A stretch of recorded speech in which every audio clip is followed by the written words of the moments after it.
Buenos días amigos y amigas, gracias por estar en sintonía de Canal 10 y por supuesto Radio Nacional, siempre pendientes de Agenda de Nación, correspondiente a este día miércoles 21 de diciembre del año 2011, a 3 días ya para celebrar la Navidad en los hogares salvadoreños.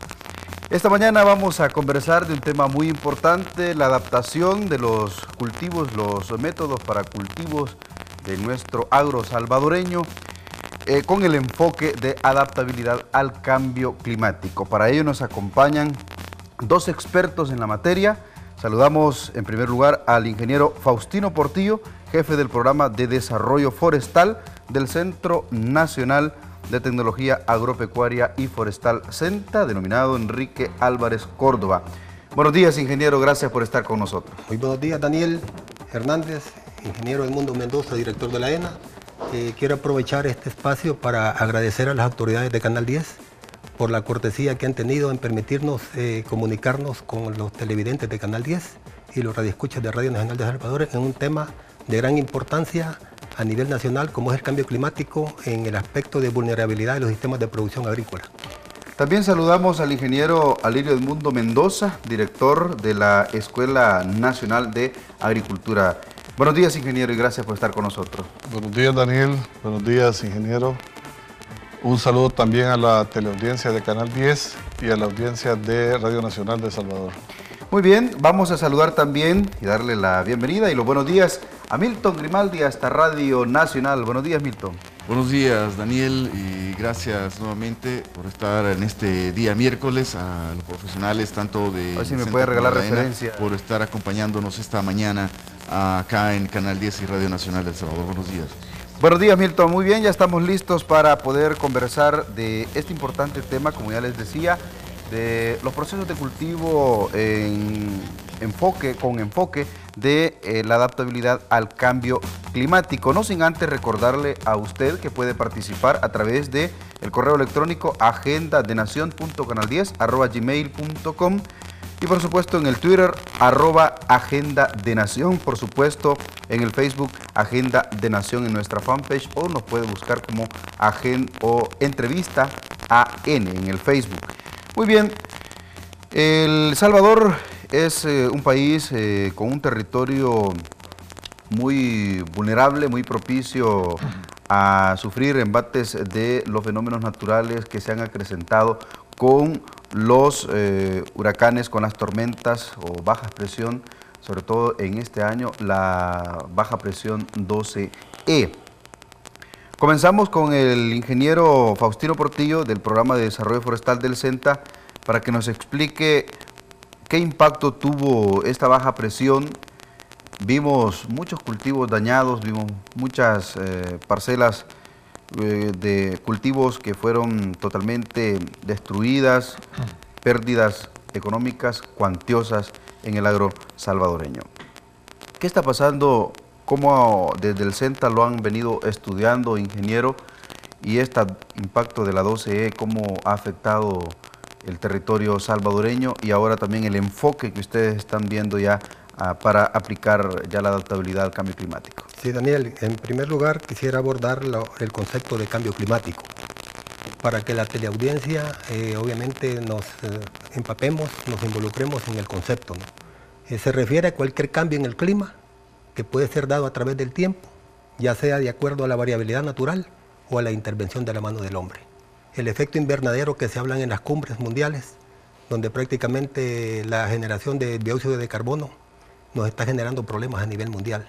Y hablemos un poquito también del concepto de la vulnerabilidad, que no es más que la susceptibilidad que tienen en cuanto a daños o alteraciones por efecto de cambio climático, que nos da prácticamente algo relacionado a problemas en el corto plazo. Aquí tenemos que hablar de dos aspectos importantes: el fenómeno del niño y el fenómeno de la niña. Voy a hablar primero del fenómeno del niño, que se refiere específicamente a canículas durante la época lluviosa o sequías que obviamente afectan a los cultivos, y el fenómeno de la niña, que se refiere como la depresión tropical 12, donde tenemos periodos de lluvias intensas en periodos cortos. En este caso la duración fue de 10 días. Obviamente tenemos un informe preliminar por los titulares del Ministerio de Agricultura y Ganadería, donde se está hablando de un daño de 273.518 productores que fueron afectados por este fenómeno en una área de 250.872 manzanas, lo que representa 1.6 millones de quintales de pérdidas en granos básicos en lo que se refiere a maíz, frijol, arroz y sorgo. Obviamente es importante hacer ver también que en el caso de hortalizas se tuvo un daño en el área de 12.520 manzanas, lo que representa un 69% del consumo nacional. Ahí podemos ver el impacto que se tiene en el caso del Centro Nacional de Tecnología Agropecuaria y Forestal. Enrique Álvarez Cólvora está tomando acciones en el área de manejo sostenible de los recursos naturales, con prácticas y obras de conservación de suelo, el enfoque de cuenca, para tratar de tener las alternativas tecnológicas que permitan disminuir los efectos de este fenómeno. Es importante también hacer mención en este sentido de que el problema de la depresión 12, que hubo pérdida de cultivos, más que todo de granos básicos, ya que estos están ubicadas en áreas de ladera.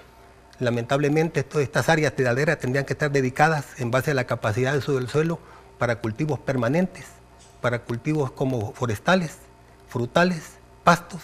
Y lamentablemente hay cultivos de granos básicos, son suelos que están muy erosionados, muy deteriorados, con altas pendientes, y esto coadyuva a acciones donde la escorrentía de la lluvia por periodos prolongados, hay poca infiltración de agua, y esto obviamente viene de la parte alta de la cuenca a la parte media, y se ven, en la parte alta y media se dan derrumbes, y en la parte baja obviamente las inundaciones, daños en la infraestructura productiva, en invernaderos, en sistemas de riego, y prácticamente la pérdida de vidas humanas y animales, que obviamente el gobierno tuvo que tomar medidas de acción para generar los albergues, para evacuar las personas que fueron afectadas por este fenómeno y dotarlas obviamente de las necesidades básicas de albergue, alimentación, medicina, tratamiento psicológico, vestuario, todo lo que conlleva esto, pero también es importante hacer mención de que la vulnerabilidad está.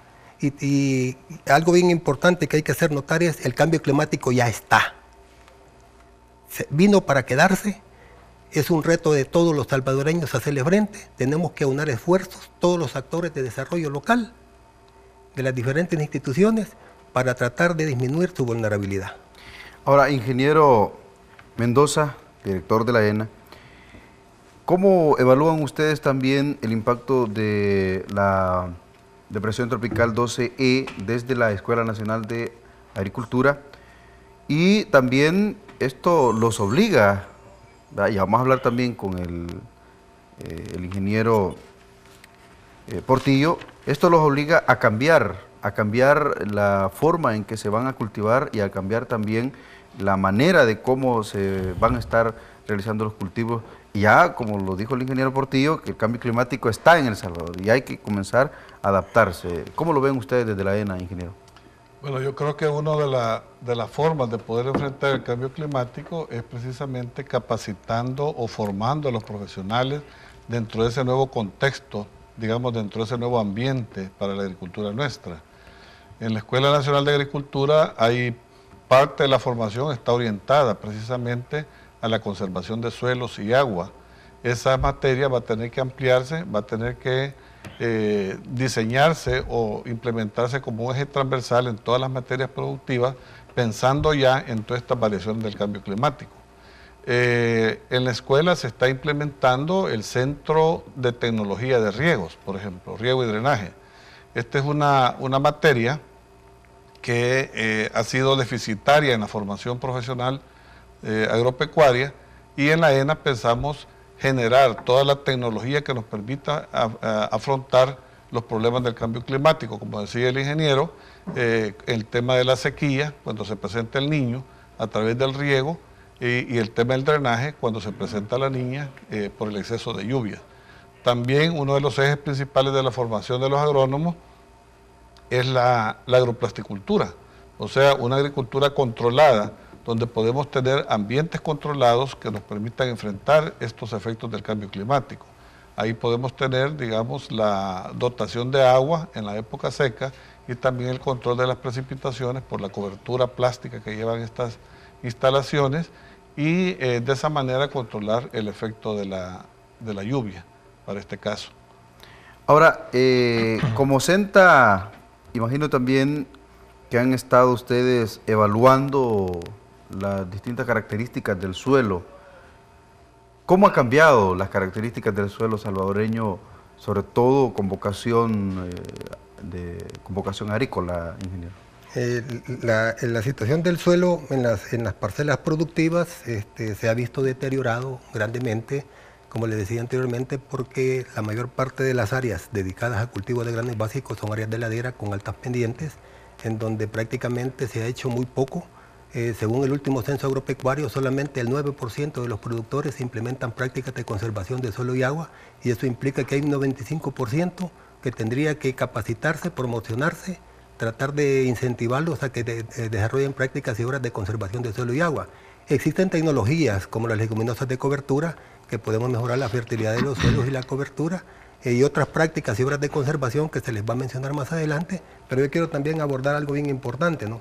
En el informe que hablaba preliminar de parte del despacho ministerial del MAG, se habla también de que se entregó para rescatar parte de la producción de frijol y maíz, que era prácticamente parte de la canasta básica de nuestra población, fertilizante foliar y fungicidas para hacerle frente a los problemas de las enfermedades fungosas en frijol como la mustilachosa, la antracnosis, la mancha angular, la mancha redonda, el carbón. Y en el caso de maíz, la diplodia, que es pudrición de la mazorca, donde también hubo mazorcas que tuvieron que debido a la humedad alta se germinó, ¿no? Obviamente hubieron pérdidas en las zonas bajas donde se inundó, y también hay que tomar en cuenta de que se ha promovido la resiembra en las áreas de secano y en los institutos de riego para potenciar y paliar parte del déficit que se va a tener durante la presente cosecha, y que también se ha tratado de rehabilitar la infraestructura en los sistemas de riego. Es importante mencionar que este es el informe preliminar del despacho. El MAG, el CENTA, con el apoyo de la FAO y la ICA, están trabajando con la metodología de la CEPAL para hacer un informe final y determinar la cuantía real de las pérdidas. Volviendo al aspecto de suelo, obviamente el deterioro de los suelos es alarmante. Acordémonos que el suelo es el sustrato de la producción, tenemos que cuidarlo. El problema que se tiene también es la tenencia de la tierra. Estamos cultivando en áreas que tienen que estar dedicadas en base al uso potencial del suelo para otros cultivos. Tenemos que tomar las medidas tecnológicas necesarias, capacitar a los usuarios, capacitar a los profesionales de las diferentes ramas, de los diferentes organismos que trabajan en áreas de desarrollo local, con la finalidad de lograr la sostenibilidad de los sistemas de producción. Al regresar de la pausa vamos a preguntarles a los dos expertos en materia agrícola sobre los productores, el productor que no tiene acceso a la asistencia técnica y que cultiva por años la tierra de forma artesanal. Vamos a conocer qué es lo que deben de contener o qué deben de conocer para el próximo año para evitar también que haya más pérdidas en los cultivos. Ya regresamos.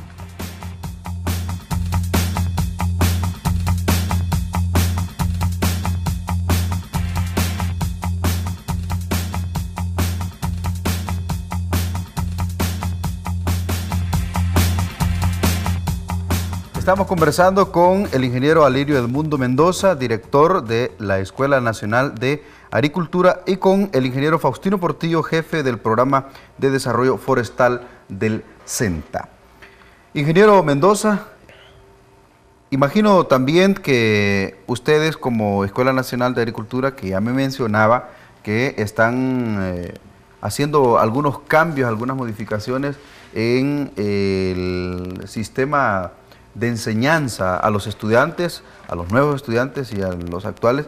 ¿Ustedes han contemplado entonces hacer cambios en la currícula de la Escuela Nacional de Agricultura, o están adaptando programas, están adquiriendo programas de enseñanza y conocimiento, nuevos conocimientos, capacitaciones, o cómo están haciendo ustedes para hacerle frente al cambio climático y que ya el profesional de la agricultura salga con estas capacidades y nuevos conocimientos para aplicarlos en el terreno? En este momento se está trabajando en la modificación, digamos, de los contenidos de algunas materias ya, materias de tipo productivo, donde, como les mencionaba, se está diseñando de tal manera que se convierta como un eje transversal el cambio climático, el efecto del cambio climático en la producción. Así que, además de eso, se tienen cursos complementarios al pensum original que precisamente van enfocados a fortalecer las capacidades y las destrezas de los alumnos en estos temas relacionados con la adaptación al cambio climático. En esto me refiero a obras de conservación de suelos, a manejo de rastrojos, por ejemplo, y al uso del agua en la agricultura. El tema de la agroplasticultura, que también le mencionaba, que es parte, digamos, de toda la tecnología que se emplea para mitigar los efectos del cambio climático. De tal manera que la formación profesional se vea más fortalecida para poder enfrentar estos cambios.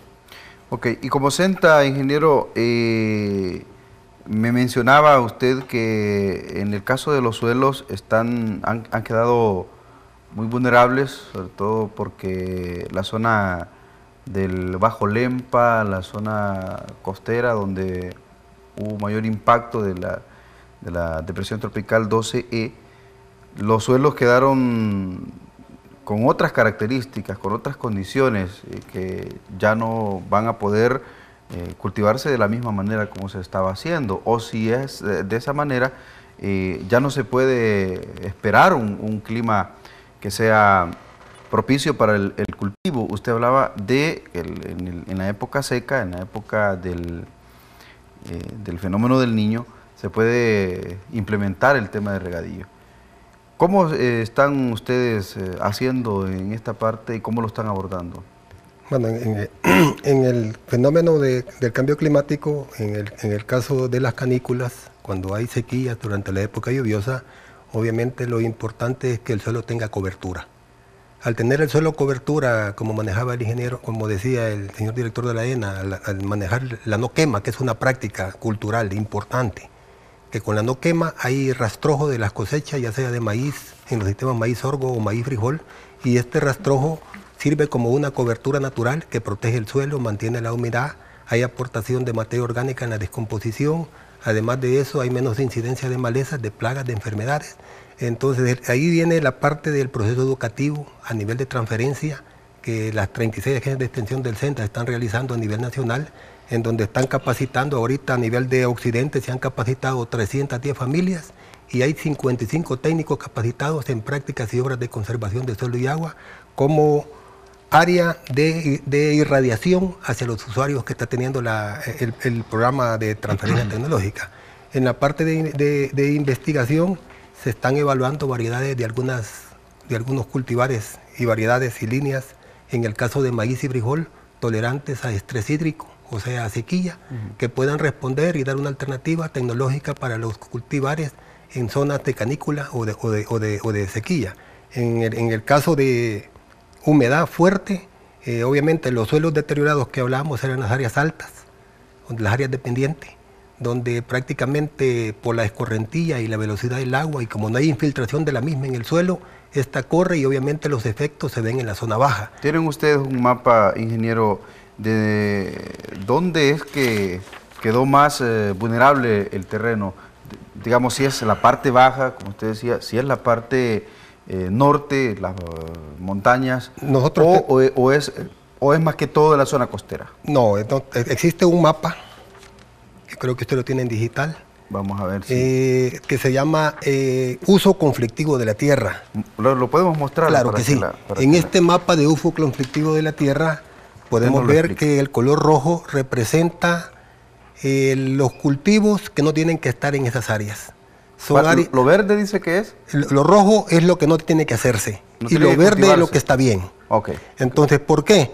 Porque lo rojo representa áreas de ladera donde tenemos cultivos limpios, donde prácticamente hay mayor, digamos, problemas de erosión, hay mayor vulnerabilidad del sistema, son áreas dependientes fuertes donde tendrían que estar ubicados cultivos permanentes como forestales, frutales o pastos, pero lamentablemente el aspecto de la tenencia de la tierra influye grandemente de que los sistemas de producción que están ahí generalmente son granos básicos, y esto viene el deterioro del suelo, obviamente. Estamos hablando que es prácticamente departamentos zona alta. La zona alta, Morazán, Correcto. La Unión, Chalatenango, alguna parte de Aguachapán y de Santa Ana. Tal vez para ahondar un poquito en el tema, hay varios elementos importantes porque se da este fenómeno a nivel nacional.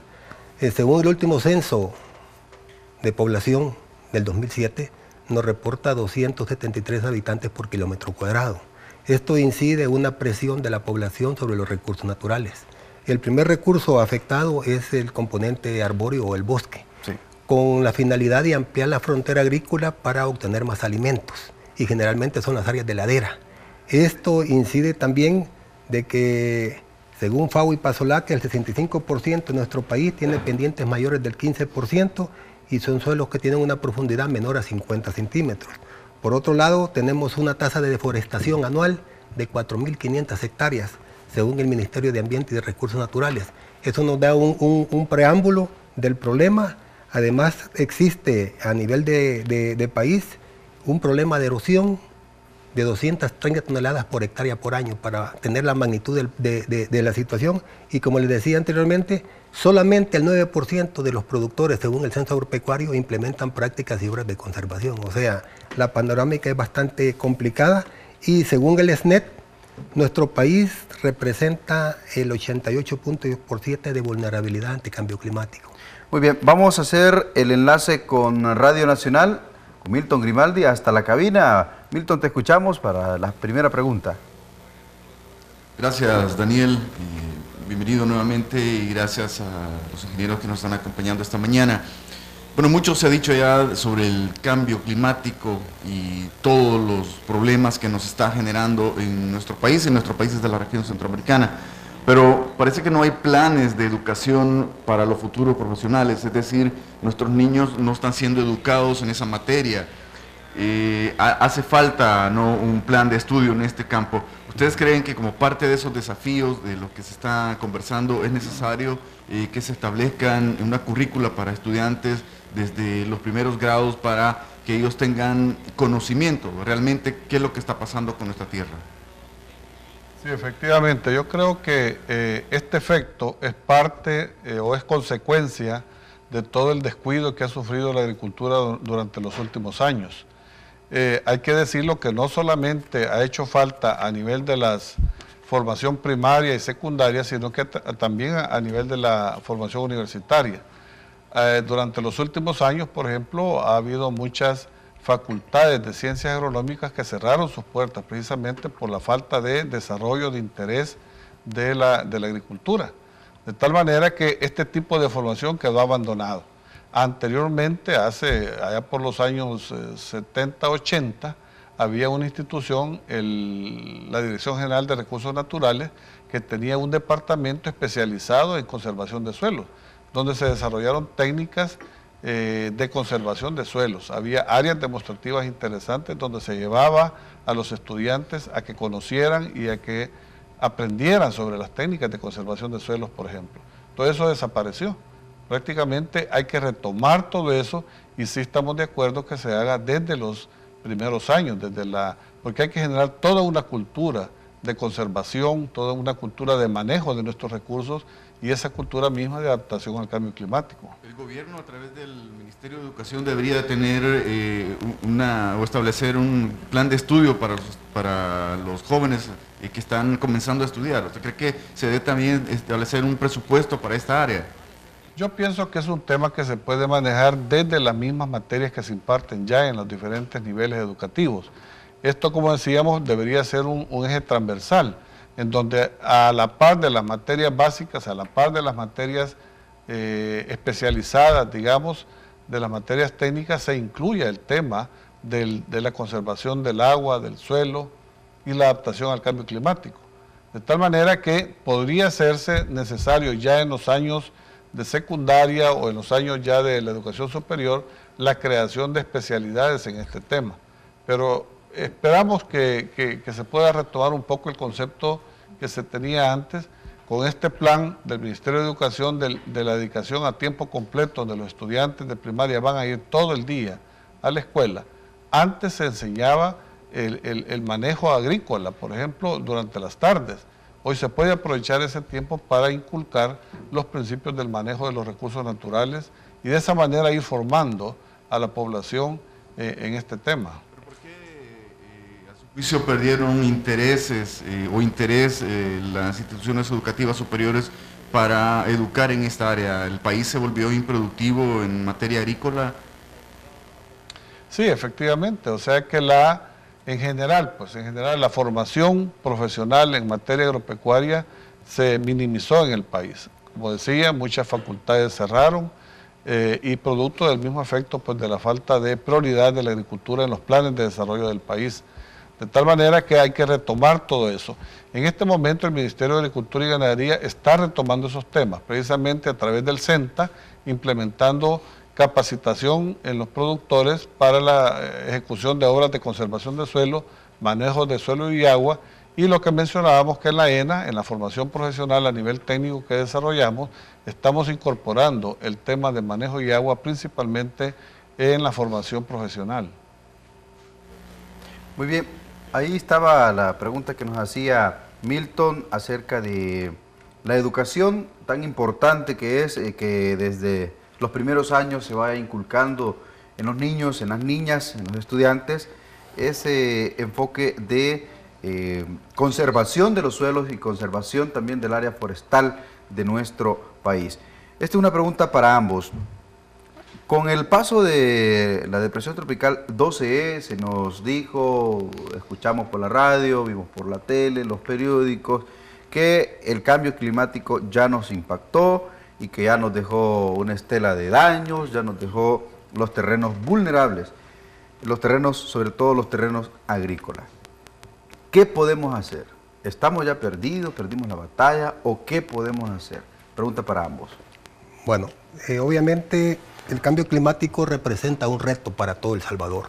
Y yo creo que en el caso del CENTA, como institución encargada de la innovación tecnológica, agropecuaria y forestal, cuenta, digamos, con las tecnologías para poder hacerle frente.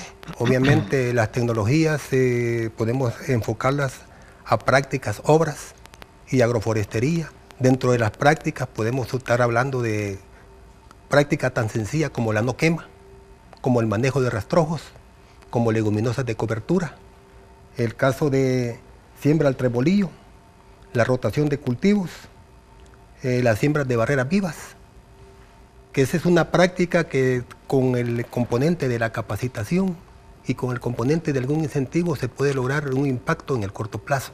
Y tenemos la parte de las obras de conservación de suelo que requiere un esfuerzo mayor en cuanto a la implementación y construcción de las mismas, donde podemos hablar de las barreras muertas, podemos hablar de las acecas de ladera tipo trinchera, cuya función especial es infiltrar agua. Podemos hablar de los canales de drenaje de las bordas, cuya función especial es drenar agua.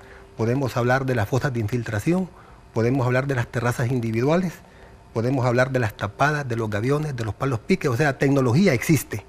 El reto y el desafío es que todos los actores de desarrollo tienen que participar. Por otro lado, la agroforestería con sistemas agroforestales que nos permitan tener cobertura vegetal para que el suelo sea menos susceptible a los problemas de la erosión.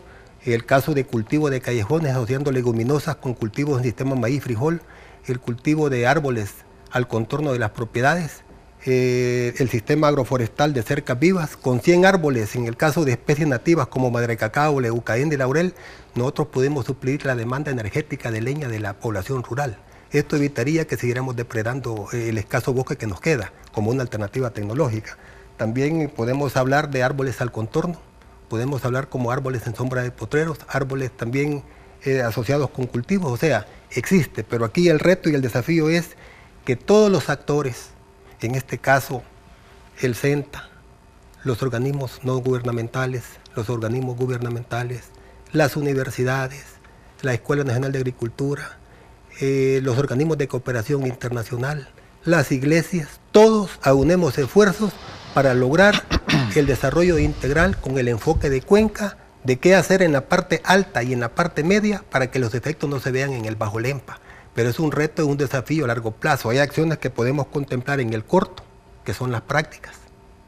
en el mediano plazo, que son prácticas y obras, y en el largo plazo la implementación del enfoque de Cuenca, que ya es más integral, donde todos participamos. Y yo creo que aquí es importante con lo que decía el ingeniero, el director de la ENA, en el sentido de que es importante que las universidades ubicadas en diferentes áreas geográficas del país, las horas sociales y las tesis las desarrollen en campo, en esas áreas que hay problemas, que estemos dando soluciones de alternativas tecnológicas que sean sostenibles, que las horas sociales también vayan a esas áreas, porque en vez de las horas sociales se dan en la ciudad y hay poca hay poca o restringida participación. Aquí estarían todos los actores participando en el desarrollo. Y la otra cosa es que la participación ciudadana tiene que ser completa, porque es un reto para todos. Si falta problema de seguridad alimentaria, de maíz, de frijol, es porque en el campo hay un problema, y es problema de todos, porque tenemos desabastecimiento, se nos va a encarecer los precios. Gracias a Dios ahorita los precios en el mercado se han equilibrado, hay accesibilidad para poder obtener la canasta básica, hay suficiente oferta de producto. Entonces hacia ahí enfocaría directamente el CENTA la orientación, y el componente grande de capacitación a través de los 5 programas de investigación: el programa de hortalizas, programa de frutales, programa de agroindustria, programa de desarrollo forestal y el programa de granos básicos, para lograr, digamos, con las 36 agendas de transferencia tecnológica, orientar hacia la sostenibilidad de los sistemas de producción. La respuesta del ingeniero Mendoza, director de la ENA, lo vamos a conocer al regresar de la siguiente pausa. Recuerde que usted puede participar escribiéndonos al correo electrónico agendadenacion.canal10@gmail.com, en nuestra fanpage Agenda de Nación en Facebook y en @Agenda de Nación en Twitter. Ya volvemos.